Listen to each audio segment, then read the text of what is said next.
क्या आप जानते हैं कि 50 सालों से भी अधिक समय के बाद इंसान एक बार फिर से चांद के उस पार जाने वाला है।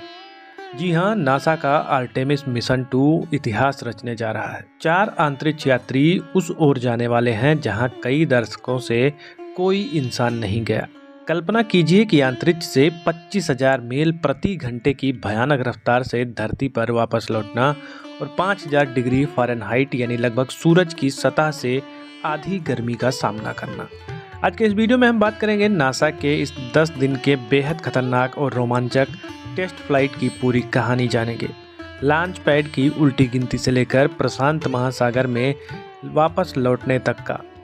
कुर्सी की पेटी बांध लीजिए क्योंकि यह सफर बहुत ही अद्भुत होने वाला है। आर्टेमिस 2 मिशन कोई आम मिशन नहीं है। इसका मकसद भविष्य में चांद पर इंसानों को बसाने और डीप स्पेस एक्सप्लोरेशन की तैयारी करना है। इस मिशन का सफलता का पूरा दारोमदार ओरियन स्पेसक्राफ्ट पर है। लॉन्च के दिन फ्लोरिडा के कैनेडी स्पेस सेंटर में लॉन्च पैड 39B पर 322 फीट लंबा और 60 लाख पाउंड का भीमकाय SLS यानी स्पेस लॉन्च सिस्टम रॉकेट अपने ओरियन स्पेसक्राफ्ट के साथ तैयार खड़ा होगा। इसे उड़ाने के लिए रॉकेट के अंदर 7 लाख गैलन लिक्विड ऑक्सीजन और लिक्विड हाइड्रोजन भरा जाएगा। उल्टी गिनती शून्य पर पहुंचते ही रॉकेट के 4 RS-25 इंजन आग उगलना शुरू करेंगे।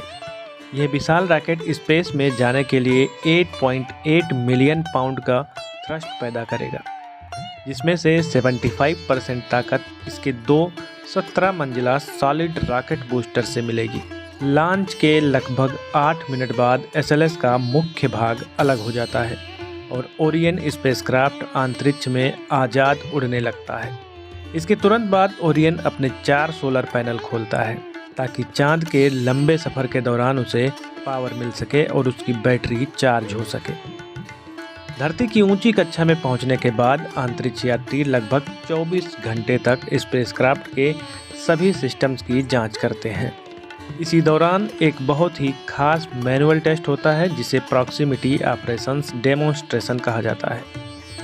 इसमें अंतरिक्ष यात्री खुद कैमरों और खिड़की से देखकर ओरियन को कंट्रोल करते हैं ताकि भविष्य के मिशनों में स्पेसक्राफ्ट को किसी और यान के साथ आसानी से डॉक और अनडॉक किया जा सके।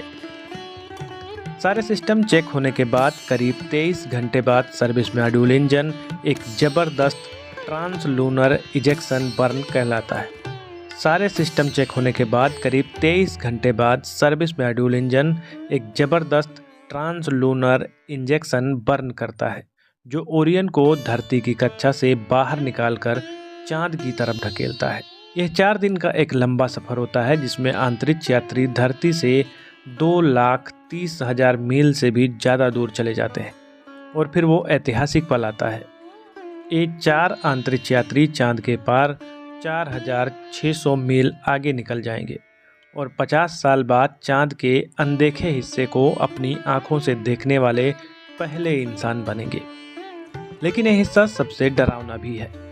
जब ओरियन चांद के पीछे होगा तब धरती यानी मिशन कंट्रोल से उनका संपर्क पूरी तरह से टूट जाएगा। चांद का चक्कर लगाने के बाद धरती का गुरुत्वाकर्षण ओरियन को वापस घर की तरफ खींच लेगा। लेकिन दोस्तों, असली चुनौती अभी बाकी है। धरती के वायुमंडल में प्रवेश करना। ओरियन 25,000 मील प्रति घंटे की भयानक रफ्तार से धरती के वायुमंडल में घुसेगा। उस समय अंतरिक्ष यात्रियों को धरती के मुकाबले 4 गुना ज़्यादा गुरुत्वाकर्षण महसूस होगा। इस गति को कम करने के लिए ओरियन की हीट शील्ड को 5,000 डिग्री फ़ारेनहाइट का तापमान झेलना होगा। इसके बाद शुरू होता है गति को कम करने का एक सटीक सीक्वेंस। ओरियन 11 पैराशूट का एक सेट खोलेगा।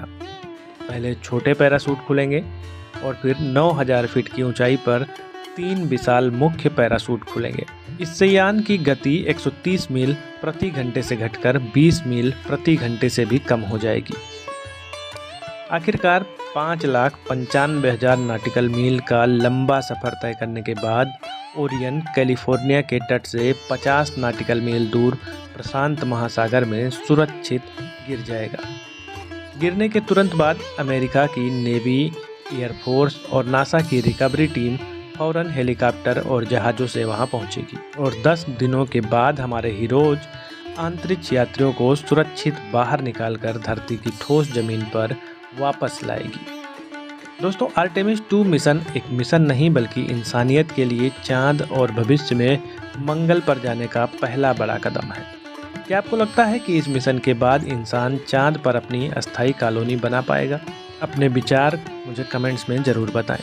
अगर आपको यह वीडियो पसंद आया हो तो इस वीडियो को लाइक करें, अपने दोस्तों के साथ शेयर करें और चैनल को सब्सक्राइब करना ना भूलें। मिलते हैं अगले वीडियो में एक और स्पेस रहस्य के साथ। तब तक के लिए जय हिंद, जय भारत।